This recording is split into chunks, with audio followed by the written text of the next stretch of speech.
IPL 2026-এর 55তম ম্যাচে মুখোমুখি হয়েছিল দিল্লি ক্যাপিটালস এবং পাঞ্জাব কিংস। শুরুতে দুর্দান্ত ফর্মে থাকা পাঞ্জাব, যারা প্রথম 6টি ম্যাচই জিতেছিল, দ্বিতীয় পর্বে এসে যেন হঠাৎ জয়ের রাস্তা ভুলে গেছে।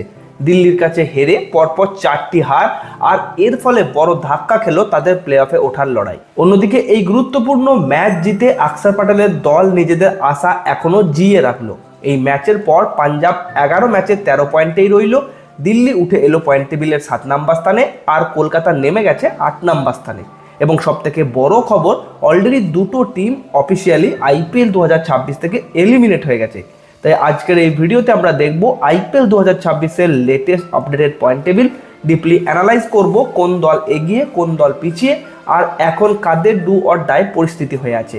তাই ভিডিওটি অবশ্যই শেষ পর্যন্ত দেখবেন। আপনার পছন্দের টিম কোনটি নিচে কমেন্ট করে জানাবেন। ভিডিওটি একটি লাইক করে চ্যানেলটিকে সাবস্ক্রাইব করতে ভুলবেন না। বন্ধুরা, টসে জিতে আকসার প্যাটেল পাঞ্জাবকে প্রথমে ব্যাট করার জন্য আমন্ত্রণ জানান, আর সেই সুযোগ পুরোপুরি কাজে লাগায় শ্রেয়াস আইয়ারের দল।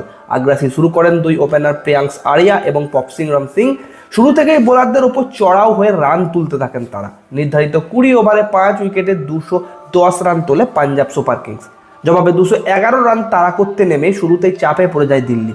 লোকেশ রাহুল, অভিষেক পোরেল দ্রুত আউট হয়ে গেলে মিডল অর্ডারেও ভরসা দিতে পারেনি সাহিল পারেখ এবং টিস্টন স্টাম্প। তবে লড়াই চালিয়ে যান অধিনায়ক আকসার প্যাটেল, তার সঙ্গে গুরুত্বপূর্ণ ইনিংস খেলেন ডেভিড মিলার। শেষমেশ নাটকীয় ম্যাচে 19 ওভারে 7 উইকেটে 211 রান তুলে দুর্দান্ত জয় ছিনিয়ে নেয় দিল্লি ক্যাপিটালস। তাহলে এখন লেটেস্ট পয়েন্ট টেবিলের কথা বললে 10 নম্বর স্থানে আছে লখনৌ সুপার জায়ান্টস। 11টি ম্যাচে 3টি জয়, 8টি হার, 6 পয়েন্ট, নেট রান রেট -0.907। প্লে অফসের আশা শেষ, অফিসিয়ালি প্রথম দল হিসাবে এলিমিনেট হয়ে গেছে। নবম স্থানে আছে বন্ধুরা মুম্বাই ইন্ডিয়ান্স। 11টি ম্যাচে 3টি জয়, 8টি হার, 0.6, নেট রান রেট -0.585। দ্বিতীয় দল যারা লখনৌর সাথে সাথে এলিমিনেট হয়ে গেছে অফিসিয়ালি। দিল্লি জেতায় 8ম স্থানে নেমে যেতে হয়েছে কলকাতা নাইট রাইডার্সকে। 10টি ম্যাচে 4টি জয়, 1টি বাতিল, 0.9, নেট রান রেট -0.169।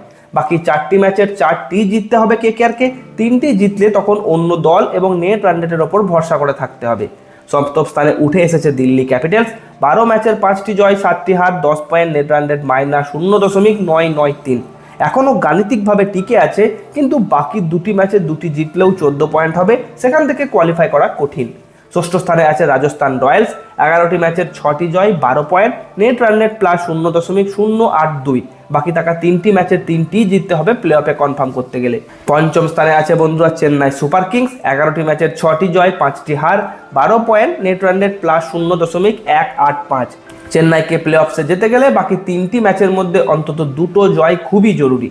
চতুর্থ স্থানে আছে বন্ধুরা পাঞ্জাব কিংস। 11টি ম্যাচের 6টি জয়, 13 পয়েন্ট, নেট রান রেট +0.428। যদি কোনো ঝামেলা ছাড়াই পাঞ্জাব কিংস প্লে অফসে যেতে চায়, তাহলে বাকি থাকা 3টি ম্যাচের 3টি জিততে হবে, আর 2টি জিতলে অন্য টিমের ওপর নির্ভর থাকতে হবে। তৃতীয় স্থানে আছে বন্ধুরা গুজরাট টাইটেন্স। 11টি ম্যাচের 7টি জয়, 14 পয়েন্ট, নেট রান রেট +0.224।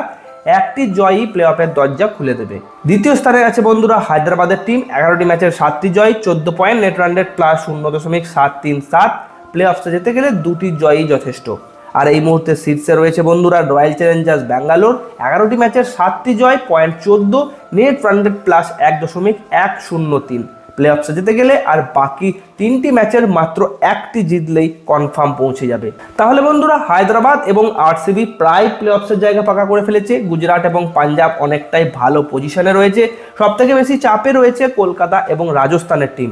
আর Mumbai Indians, Lucknow super giants এবং দিল্লি ক্যাপিটাল ইতিমধ্যেই ছিটকে গেছে। তো বন্ধুরা, এটাই ছিল আইপিএল 2026-এর আপডেটেড পয়েন্ট টেবিল। এই টেবিল নিয়ে আপনার কি মতামত কমেন্টে অবশ্যই জানান। ভিডিওটি ভালো লাগলে লাইক করুন, চ্যানেলটিকে সাবস্ক্রাইব করে পাশে থাকা বেল আইকনটি প্রেস করতে ভুলবেন না। ধন্যবাদ।